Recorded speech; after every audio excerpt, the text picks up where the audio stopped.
예, 오늘은 야고보서 2장 1절에서 13절 말씀으로 차별, 인권이 아닌 믿음의 문제라는 제목으로 함께 말씀을 나누려고 합니다. 오늘 본문에서 그 야고보 장로는 당시 교회 속에 발생하고 있었던 그 심각한 문제 하나를 언급합니다. 그 문제는 바로 그 차별이었습니다. 차별에 관계된 문제였죠. 교회가 세상의 가치관과 똑같은 가치관에 매몰되어 있었던 거예요. 그게 무슨 말이냐면 세상과 똑같은 기준으로 사람을 판단하고 모든 일들을 판단해 버렸다라는 겁니다. 교회는 그러면 안 되잖아요. 교회는 세상과는 다른 가치관, 하나님의 가치관으로 해야 되는데 그렇지 못했다라는 거죠. 그렇게 세상의 가치관으로 사람을 판단하면서 그 기준으로 교회 형제 자매까지도 차별을 해버린 겁니다. 이 문제를 지금 그 야고보가 다루려고 하는 거죠. 여러분, 이것이 왜 심각한 문제입니까? 이것은 하나님의 뜻이 아니기 때문입니다. 하나님의 원하심과는 완전히 다른 모습이기 때문입니다. 서로 사랑하라고 하셨는데 사랑은 고사하고 차별하는 것으로 서로에게 상처를 주고 있잖아요. 세상과 구별되어 거룩하라고 하셨는데 거룩하기는커녕 세상과 똑같은 모습으로 죄악을 향해 다름질을 하고 있으니까 이것이 심각한 문제라는 겁니다. 교회는 달라야 하는데 똑같은 거예요.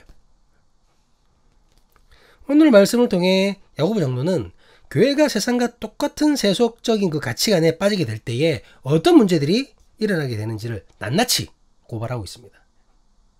교회가 세상과 똑같으면 일어나는 문제들, 그 얘기를 한다는 거죠. 먼저 야고보 장로는 예수 그리스도에 대한 믿음이 있다면 차별하는 것을 멈추라고 경고합니다. 아니, 믿음이 있는데 어떻게 사람을 차별하느냐, 이 얘기인 거죠. 본문 1절 말씀입니다. 형제들아, 영광의 주 곧 우리 주 예수 그리스도에 대한 믿음을 너희가 가졌으니 사람을 차별하여 대하지 말라. 아니, 예수 그리스도에 대한 믿음이 있다고 하면서 어떻게 사람을 차별하느냐는 겁니다. 앞서 말한 대로 이것은 주님의 뜻과 완전히 반대되는 거잖아요. 주님의 뜻에 어긋나는 겁니다. 주님의 말씀을 지키지 않는 거예요. 주님을 믿는다는 사람이 보여야 할 모습이 아니라는 겁니다. 당시 교회에서 일어났던 심각한 차별은 그 사람이 부자냐 가난하냐를 가지고 사람을 차별하는 것이에요. 그게 가장 심한 차별이었다는 거죠. 우리 본문 2절에서 4절까지를 한번 보시도록 하겠습니다. 만일 너희 회당에 금가락지를 끼고 아름다운 옷을 입은 사람이 들어오고 또 남루한 옷을 입은 가난한 사람이 들어올 때에 너희가 아름다운 옷을 입은 자를 눈여겨보고 말하되 여기 좋은 자리에 앉아서 하고 또 가난한 자에게 말하되 너는 거기 서 있든지 내 발등상 아래에 앉으라 하면 너희끼리 서로 차별하며 악한 생각으로 판단하는 자가 되는 것이 아니냐. 교회가 사람의 겉모습을 보고 판단해버린 거예요. 겉모습을 보고. 아름다운 옷을 입고 들어오면 그 사람이 부자인 것이고 남루한 옷을 입고 오면 그는 가난한 사람인 거죠. 대부분 그렇지 않겠습니까? 예. 그렇게 눈에 보이는 것으로 부자냐 가난하냐를 판단하더니 이 판단하는 것도 문제죠. 그 왜 판단합니까? 판단하는 것도 문제인데 그 판단에 따라 그들을 대하는 태도도 달라진 거예요. 이해되시죠? 부자들에 대해서는 존중하지만 가난한 이들에게는 그 어떤 배려도 없는 것입니다. 야고보는 이러한 것을 악한 생각으로 판단하는 것이라고 분명하게 시작합니다. 악한 생각이라는 겁니다. 악한 생각이에요. 예, 이런 판단은. 그렇다면 이것이 예수 그리스도를 믿는 것과 무슨 상관이 있는 것인가? 예수님께서 가장 가난한 모습으로 세상에 가난한 자들을 위해서 오셨다고 말씀하셨잖아요. 그들을 죄에서 해방하고 참 자유를 주시려고 오셨습니다. 그런데 가난한 자들을 차별한다는 것이 말이 됩니까? 이게? 말이 되나요? 예수님께서 그들을 위해 오셨는데. 하나님께서 가난한 자를 택하셨는데 그들을 업신여긴다는 것은 가당치도 않는 말이라는 거죠. 본문 5절 말씀입니다. 내 사랑하는 형제들아 들을지어다. 하나님이 세상에서 가난한 자를 택하사 믿음에 부요하게 하시고 또 자기를 사랑하는 자들에게 약속하신 나라를 상속으로 받게 하지 아니하셨느냐. 야고보 장로는 하나님의 선택을 상기시킵니다. 세상의 가난한 자들을 선택하셨고 그들로 하여금 믿음에서 부유한 자가 되게 하셨다는 겁니다. 뭐 그렇다면 부자들은 다 악하고 가난한 자들은 다 선하기 때문에 가난한 자들만 선택한 것입니까? 그건 아니죠. 그 말씀을 하시는 게 아닙니다. 하나님께서는 지금 변질된 세속의 가치, 세상의 구조를 뒤엎으신 거죠. 이해되시나요? 창조 질서와 전혀 없는 물질과 지위로 인한 차별, 그걸로 일어나는 판단, 그러한 질서 파괴를 제자리로 돌리시는 겁니다. 그것 때문에 세상이 판단돼서는 안 되거든요. 사람이 부자고 가난한 걸로 판단돼서는 안 된다는 겁니다. 예? 그게 잘못된 기준이에요. 그거를 원래 질서를 파괴했던 것을 없애시고 제자리로 돌리신다는 겁니다. 돌리신다는 거죠. 예수님께서는 여러분 무엇이라고 말씀하셨습니까? 우리가 오늘 본문은 아니지만 누가복음 6장 20절에서 21절 말씀을 같이 한번 보시도록 하겠습니다. 예수께서 눈을 들어 제자들을 보시고 이르시되 너희 가난한 자는 복이 있나니 하나님의 나라가 너희 것이며 지금 줄인 자는 복이 있나니 너희가 배부름을 얻을 것이며 지금 우는 자는 복이 있나니 너희가 웃을 것이며. 예수님은 만문의 모습으로 오염된 세상의 가치를 완전히 갈아엎으셨습니다. 그런데 예수님을 믿고 예수님의 가르침을 따른다는 교회가 이런 주님의 가르침과 완전히 반하는 반대되는 모습을 보이고 있다는 겁니다. 가난한 이들을 차별하는 거예요. 그렇기 때문에 야고보는 그러한 모습을 당장 멈추라고 경고하는 겁니다. 경고하는 거예요. 그러지 말라고. 야고보 장로의 눈에는 교회가 세속적 그 가치관에 물들어서 예수님의 가르침을 제대로 이해하지 못하는 것으로 보였던 겁니다. 오히려 착각하여 헛된 기대감을 가지고 있는 사람이 있었다는 거죠. 헛된 기대감을 가진 사람들도 있었어요. 본문 6절입니다. 너희는 도리어 가난한 자를 업신여겼도다. 부자는 너희를 억압하며 법정으로 끌고 가지 아니하느냐. 교회가 주님의 뜻을 반하여 주가 택하신 가난한 이들을 업신여겼습니다. 개역 한글에는 업신여기다를 모욕하였도다 라고 번역하고 있습니다. 헬라어로 에티마사테라는 단어인데요. 멸시하다라는 뜻을 가지고 있습니다. 교회가 가난한 자를 업신여겼고 모욕하는 것으로 업신여겼다라는 거죠. 그러면서 부자들이 자신들에게 도움을 줄 것이라고 착각하는 겁니다. 저 부자들이 날 도와줄 거야. 돈 많으니까. 하지만 그것은 말 그대로 착각이라는 겁니다. 야고보는 부자들이 억압할 뿐이라고 전합니다. 본문에 억압하다라는 것은 착취하다라는 것을 말하는 거거든요. 부자들이 자신들의 부를 나눠줄 것 같습니까? 그럴 리가 없잖아요. 그럴 리가 없습니다, 여러분. 그것이야말로 한심한 착각이죠. 부자들은 절대로 자신들에게 이익이 없는 것에 돈을 쓰지 않습니다. 그렇지 않나요? 안 그런 것 같은가요? 그들에게는 모든 것이 투자입니다. 그래서 부자가 된 거예요, 여러분. 부자가 된 겁니다. 우리가 생각하는 거하고 달라요, 그 사람들은. 그들 눈에는 다 돈으로 보여요. 대기업이 펼치는 사회사업, 그거 정말 이 사회를 밝게 하려고 하는 건가요? 아닙니다, 여러분. 기업 이미지 때문에 하는 거예요. 기업 이미지 때문에 하고 기업 이미지 높여서 사람들이 자신들의 브랜드를 볼 때에 좋은 이미지를 갖게 하려고 그래서 하는 겁니다. 그것도 영업적으로. 결과적으로 매출을 올리기 위한 상술입니다. 자기 광고예요. PR입니다. PR. 기업 광고가 PR이잖아요. PR입니다. PR. 예.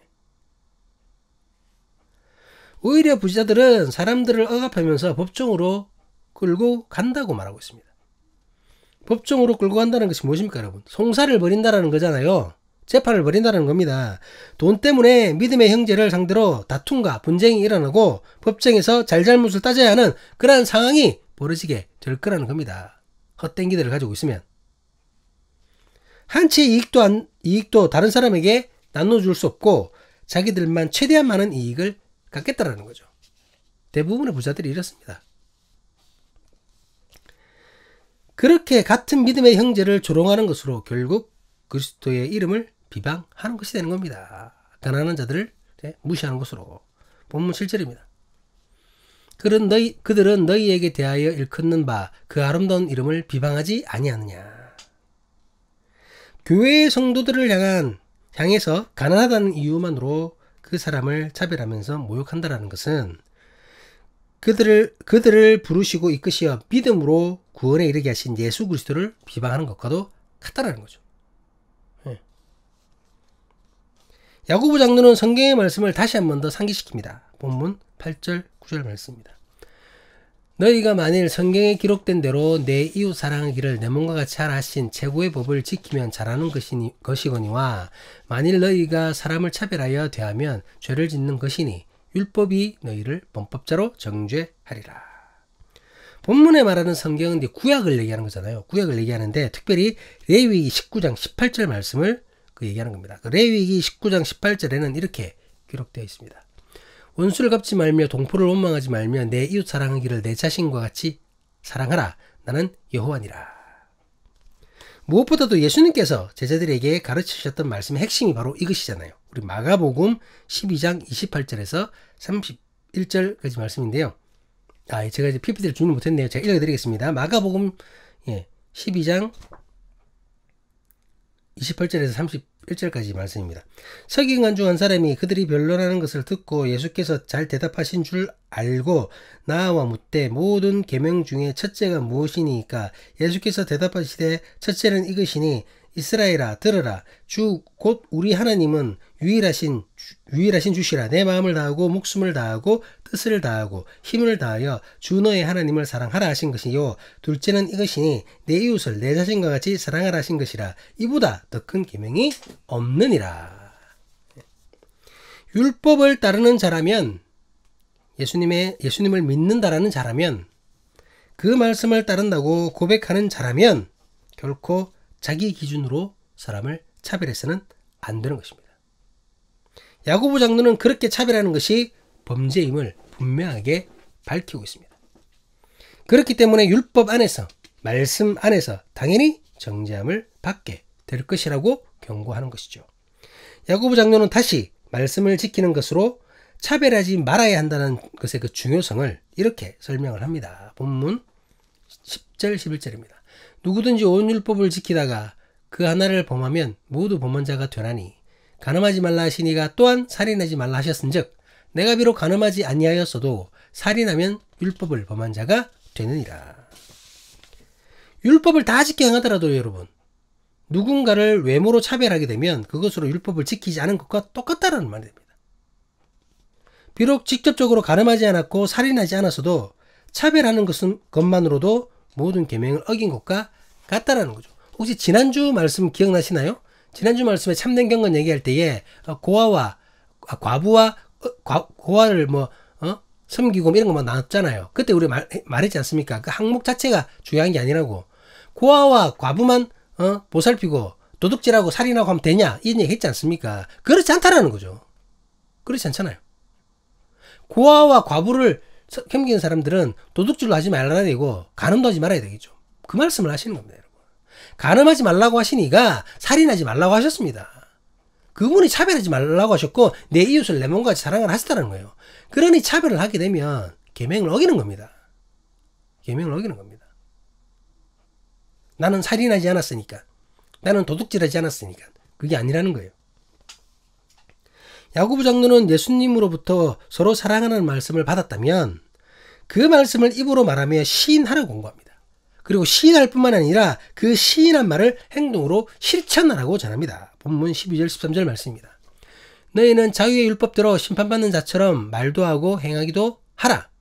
긍휼을 행하지 아니하는 자에게는 긍휼 없는 심판이 있으리라. 긍휼은 심판을 이기고 자랑하느니라. 믿는 자에게 사랑이 없다면 하느님도 사랑이 없으신 것처럼 우리를 심판하실 것입니다. 우리에게 긍휼이 없다면 긍휼이 없는 심판이 우리에게 임할 것입니다. 야고보 장로는 긍휼함이 하나님의 심판마저도 이길 수 있음을 분명하게 가르칩니다. 이는 우리의 긍휼함이 죄인된 우리를 심판에서 벗어나게 한다는 말이죠. 그렇다면 결국 참된 믿음에는 긍휼함이 드러날 수밖에 없다는 말이 되는 겁니다. 그가 심판받지 않는 믿음을 가지고 있다면 당연히 긍휼함이 드러나는 믿음을 가지고 있다는 거죠. 이해되시죠? 이처럼 차별은 인권의 문제이지만 믿음의 사람들에게는 인권의 문제만은 아닙니다, 여러분. 차별은 우리 믿음, 우리 구원과도 연관되어 있습니다. 우리가 누군가를 차별한다는 것은 예수님의 마음을 품지 못했다라는 말입니다. 그렇다면 그런 우리가 과연 주님의 주님을 진정으로 믿는 사람이라고 할 수 있습니까? 그런 믿음이 우리를 구원할 수 있을까요? 본문에서는 부자와 가난한 자에 대한 차별을 소개하고 있습니다. 이는 당시에 가장 심각한 차별이 가진 자와 못 가진 자에 대한 것이기 때문이었습니다. 하지만 차별을 말할 때 재물에 관한 것만으로 생각할 수는 없습니다. 세상에서 이루어지는 모든 부당한 차별이 다 여기에 포함되는 겁니다. 오늘날에도 여러 가지 이유로 차별받는 사람들이 많습니다. 오늘 본문처럼 재물 때문에 겪는 차별이 있는가 하면 실제 외모가 잘생겼냐 못생겼냐를 따지며 차별하기도 합니다. 그렇잖아요, 여러분. 외모로 차별 많이 받잖아요.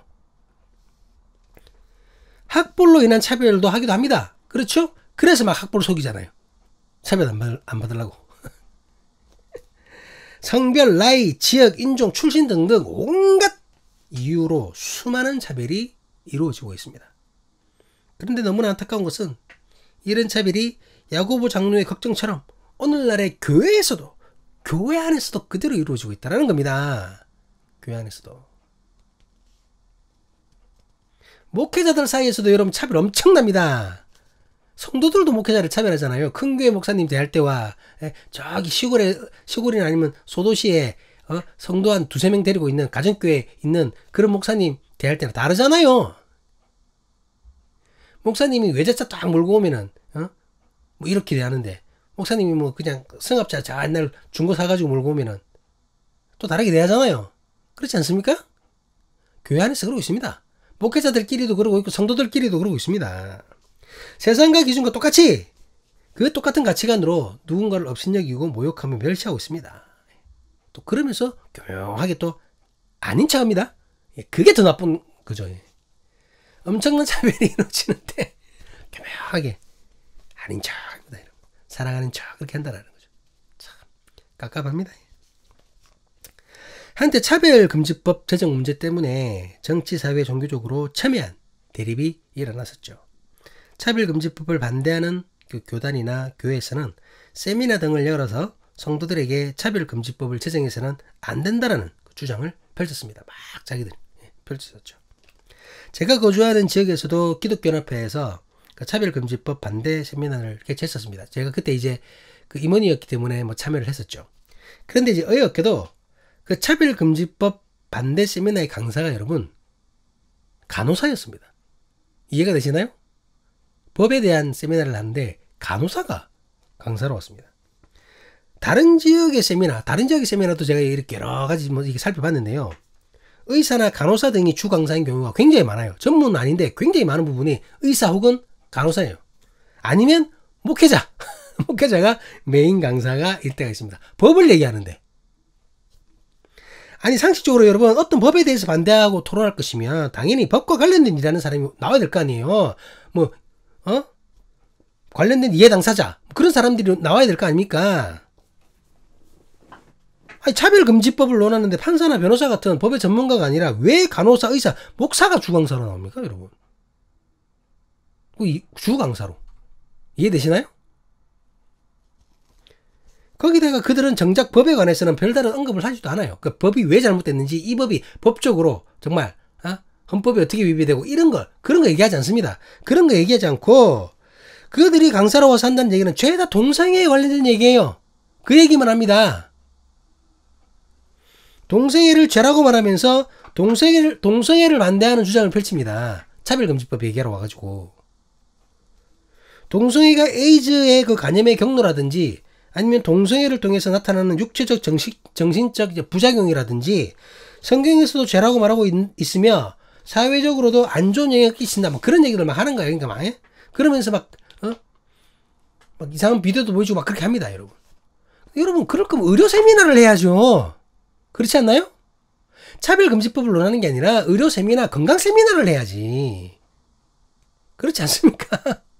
예? 아니 그 혐오스러운 그 영상도 어디서 구했는지, 어디서 구했는지 막 혐오스러운 영상 보여주기도 하고 또 어떤 때는 막 가짜뉴스 유튜브들이 하거든요. 근데 누가 보더라도 가짜뉴스예요. 그냥 동성애를 반대하는 건 좋다 이거야. 근데 왜 가짜뉴스가 있는 그 영상을 틀어주냔 말이에요. 다 거짓말인데 그걸 틀어주면서 마치 진짜이냐. 그 유튜버가 조사만 해보면 뻥뻥만 치는 유튜브, 조회수 올리려고 뻥만 치는 유튜브인데 그거를 자기는 믿을만 하다고 들고 온 거예요. 또. 그런 세미나를 하고 있습니다. 차별금지법 반대 세미나인데 그걸 하고 있어요.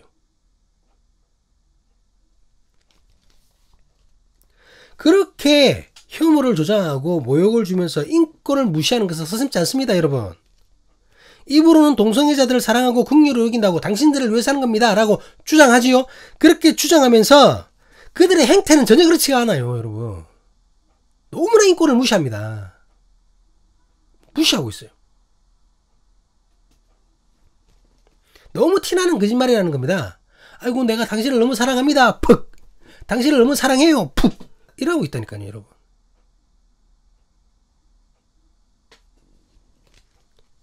차별금지법을 반대하는 명목으로 이들은 지금 동성애자들을 조롱하고 있습니다. 조롱하고 있는 거예요. 그리고 그것으로 인해 차별금지법에 관련된 다른 이해관계자들의 희망을 무참히 짓밟고 있습니다. 이게 무슨 말이냐면 여러분, 동성애자만 여러분 차별금지법에 해당되나요? 그 사람들만 차별금지법에 해당돼요? 아니잖아요. 장애인, 노인, 혼혈인, 어린이, 힘없는 자, 가난한 자, 차별받고 있는 모든 사람들이 다 포함되는데 이 사람들 어쩌라는 겁니까? 이 사람들 어쩌라는 거예요? 정말 동성애가 문제라면 그에 관련된 특별법을 제정하라고 그렇게 주장하면 되지 않습니까? 아니면 뭐 말도 안 되는 소리겠지만 동성애자는 빼라 대상에서 뭐 이러든가. 왜 나머지 사람들까지 다 피해를 주냐 이 말입니다. 교회에서. 예? 왜 그러는 거예요? 왜? 왜 이렇게 하나님의 뜻에 반하는 그 행동을 서슴지 않고 하나님의 이름으로 하고 있냐는 말입니다. 지난 19대 대통령 후보 토론회에서 그 당시 그 자유한국당 후보로 나왔던 그 홍준표 후보가 차별금지법을 그 찬성하는 더불어민주당의 문재인 후보에게 동성애를 찬성하지 않느냐라고 질문을 했습니다. 그러니까 차별금지법을 찬성하니까 동성애도 허용하고 동성애를 아무렇지도 않다고 생각하지 않느냐라고 이제 홍준표가 질문을 한 거예요. 그 사람이. 그 문재인 그때 후보가 동성애 자체를 찬성하는 것은 아니다라고 이제 대답을 했었죠. 그래서 그것 때문에 또 뭐 동성애자가 나중에 토론 뒤에 와가지고 그러면 우리는 어떻게 하라는 겁니까? 하고 또 뭐 문재인 씨한테 뭐 그렇게 하던데 뭐 그건 그런 문제고, 그는 기본적으로 동성애에 대해서는 반대한다고 했습니다. 그런데 이제 그에 대해 홍준표 후보가 뭐라냐면, 아니 차별금지법을 찬성하지 않느냐, 차별금지법을 찬성하면 동성애도 찬성하지 않느냐라는 식으로 질문을 하더라고요. 그렇게 질문을 합니다. 차별금지법을 찬성하니까 동성애도 찬성하는 거 아니야? 이렇게 얘기를 하더라고요. 이 바보 아닙니까 여러분? 이 바보잖아요. 만약에 홍준표 씨가 정말 이해를 못해서 이렇게 질문을 한 거라면 이건 병신이고 바보고, 이 바보입니다. 이런 사람이 검사를 냈다? 와, 그러니 한국 그 재판이 엉망진창이었던 거예요. 이해를 못하잖아요. 바보입니다.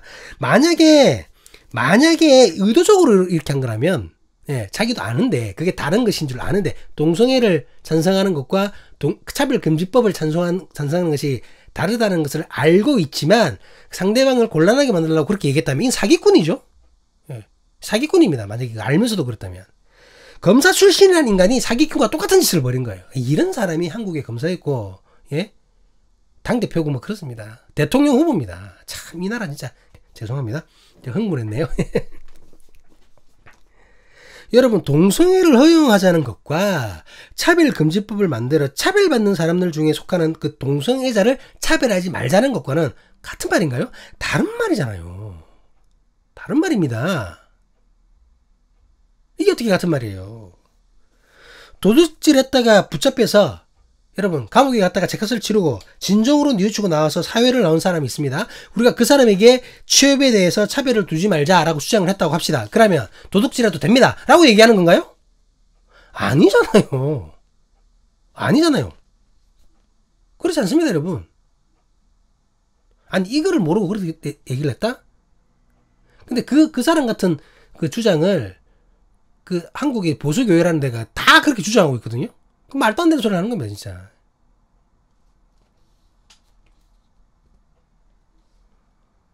그럼 성경에서도 여러분 죄에 대해서 다 용납하라고 하잖아요. 용서하라고 하잖아요. 그럼 그 말이 뭡니까?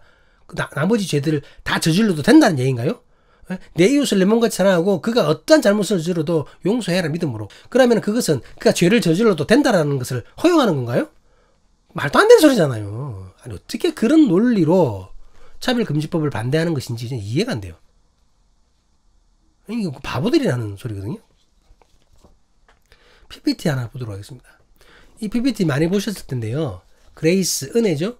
이 하나님의 은혜. 하나님께서 어린이, 그리고 뭐 노인들, 여자, 남자, 모든 사람을 다 사랑하시고 품으신다는 겁니다. 누구라도 차별 없이 다 사랑하신다는 것이 바로 주님의 은혜입니다. 근데 여러분, 이거는 그레이스인데요. 이것은 어메이징 그레이스입니다. 놀라운 주님의 사랑인 거죠. 주님께서는 앞서 봤던 그분들 뿐만이 아니라 여러분, 예? 우리가 생각하고 있는 나약자들, 그리고 범법자들, 가난한 자들, 예? 그 모든 사람들을 품으시는 분이 주님이십니다. 그 모든 분들을 사랑하시고 그 모든 사람들을 결국 구원하고 싶어 하시는 분이 주님이십니다. 여러분, 놀라운 은혜의 하나님이십니다. 주님의 이 마음을 담는 우리에게를 간절히 기도합니다. 사랑하는 사람의교회 신앙 공동체 여러분, 오늘 말씀이 우리에게 큰 깨달음을 주시길 주님의 이름으로 간절히 기도합니다. 계속해서 세속의 가치관을 따르면서 세상 사람들과는 원수가 되려고 작정하고 있는 것처럼 보이는 오늘날의 교회, 세상의 가치관을 따르면서 막상 세상 사람들은 배척을 하고 있고 그들과 원수가 되려고 작정하고 있는 그런 사람들이, 그런 교회가 제대로 하나님을 따를 수 있기를 간절히 기도합니다. 오히려 세상 가치관은 거부하고, 세상 가치관은 거부하되 죄인인 그들, 세상 사람들은 우리가 포용하기를 소망하는 그러한 교회가 될 수 있기를 주님의 이름으로 간절히 기도합니다. 예수님께서 누구를 위해 이 땅에 오셨는지, 예수님께서 찾으시고 부르시는 이들이 누구인지를 잊지 않는 우리이길 주님의 이름으로 간절히 기도합니다. 차별은 분명히 인권의 문제입니다. 그런데 예수 그리스도를 믿는 믿음의 사람들에게는 주님의 말씀을 따르느냐 아니냐의 문제, 바로 믿음의 문제입니다. 이 진리를 깨달을 수 있기를, 이 진리를 깨닫고 차별 없으신 예수 그리스도와를 닮아 차별 없는 세상을 만들기 위해서 최선의 노력을 다하는 우리가 될 수 있기를 예수 그리스도 이름으로 간절히 간구합니다. 기도하시겠습니다.